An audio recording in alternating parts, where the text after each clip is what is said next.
Now at Boeing, there's one person I haven't talked about. I've talked a lot about Boeing people. There's one person I haven't talked about. He's sort of the central architect, arguably, of the entire Boeing board for the last 20 years. Okay. The guy's name is Ken Duberstein. Duberstein, yeah. Ken Duberstein, okay? Good name. Yep. He leads the nomination committee of Boeing for more than a decade. He's on the nomination committee of Boeing for almost his entire tenure at the board. He gets inherited. Boeing buys McDonnell Douglas in the 90s. He was on their board then. They inherit him. Duberstein was actually in Washington in the Reagan administration. He was not like some low-level person. He's the chief of staff. When he leaves Washington, he doesn't really leave it. He starts his own lobbying firm, as many bureaucrats or ex-bureaucrats do. He starts the Duberstein Group, okay? Now, the Duberstein Group, if you want to look for the answer, how do we get Dennis Muhlenberg, Dave Calhoun, or this ineffective board, Duberstein might actually be your answer. According to public filings, one of Duberstein Group's largest clients is, I shit you not, the Business Roundtable. Okay. Since 1999, the Duberstein Group has made more than $6.7 million from the Business Roundtable lobbying on their behalf. Okay? Mm-hmm. Now, Duberstein's clients include, and this is in no particular order, they include people like Duke Energy, where Lynn Good is the CEO. She now sits on Boeing's board. Caterpillar, where there's so much incest at Caterpillar and Boeing. Caterpillar 3, yeah. It's unbelievable. And we'll come back to Caterpillar. Amgen, where the current Boeing board member, Robert Bradway, is the CEO of Amgen, is a client of Duberstein Group's lobbying group. Okay? Johnson & Johnson, through the Pharmaceutical Research and Manufacturers Association. Again, your brain's going to explode from all the names. Don't worry about all the names. Effectively, they're a Duberstein Group client, and Ronald Williams, who's their ex-CEO and chair, sits on Boeing's board now, okay? Mm-hmm. This same pharma lobbying group, Robert Bradway actually sits on their board, and so does Ed Liddy, from AbbVie, your favorite, my favorite guy in the entire world, and Sanofi, another Duberstein client. These are all Duberstein clients sitting on each other's boards. So if you are confused, you should be confused, because remember, the question we're asking is this the best way to construct a group of people tasked with making sure one of the largest employers and companies in the U.S. does its shit right? Right. I haven't even gotten deep into second degree separations, right? I can't I'm even. sure there are many. Yeah. I can't even comprehend all of them. Okay. Yep. I'm going to give you examples because I can't help myself, because it's so entertaining to me. Yeah, do it. In a tragic way. So there's a guy, Ed Rust, sits on Caterpillar's board with Calhoun, Muhlenberg, and Susan Schwab, all of whom were on Boeing's board or are Boeing CEO or ex-CEO. Ed Rust sits on S&P Global's board. S&P Global is a massive Duberstein client. Bill Osborne sits on Caterpillar's board. Also sits on General Dynamics board with Phoebe Novakovic, who both of them sit on Abbott Labs with Ed Liddy. Phoebe is on the board of the Aerospace Industry Association with Greg Smith, Boeing's CFO. They all sit on the board of the Medal of Honor Foundation with Lockheed Martin CEO Marilyn Hewson, who is a client of Duberstein and sits on the Business Roundtable board. Jeez.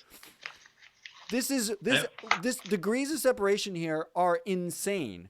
And at the center of them is effectively Ken Duberstein. Wow. I can't even get into the depths of this, because you also get it's not even just Duberstein, right? Because James McNerney, who's Boeing's former CEO, he spent 20 years working at GE. Mm-hmm. Dave Calhoun also spent 20 years working at GE. Mike Zavrosky also spent time working at GE. The three of them all end up on Boeing's board somehow. And two of them are Boeing's CEO. Right. In fact, Zavrosky, Calhoun, Liddy, Duberstein, they all served on the nomination committee of Boeing at one point or another with Duberstein and Duberstein Group clients. So consider this. All right, I want to bring it sort of home-ish because it's hard to bring Okay. this home. Yeah. Dave Calhoun is the CEO of Boeing right now.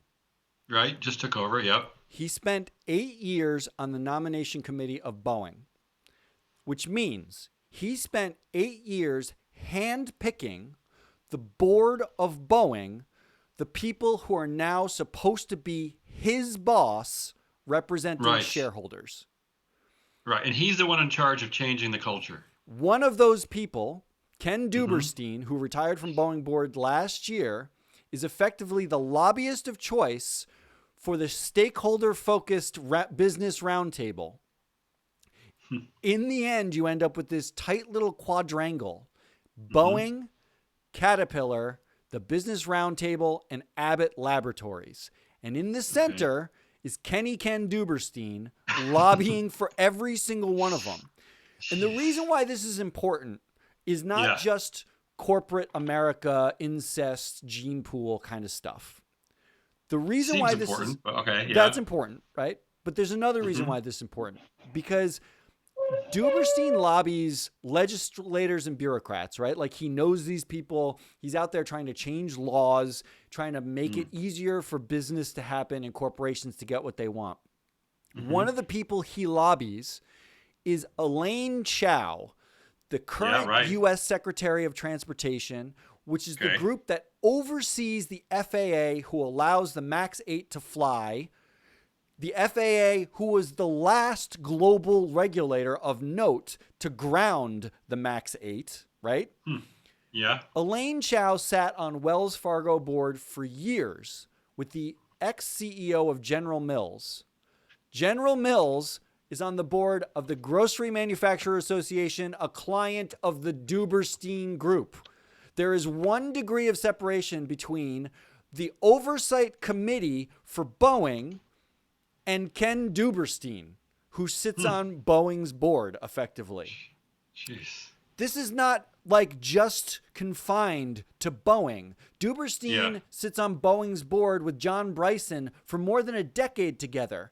Bryson leaves Boeing's board, I think in 2011, to become the Secretary of Commerce. You want to know one of the biggest lobbying targets of the Duberstein Group? What's that? The Commerce Department. It's the fucking Commerce Department. I don't know that these people all know each other, okay? The point here isn't like every single one of these people. How do they not know each other? It's not that every single one of them know each other. I don't know that they know each other or not, right? Like, I can't see that on paper.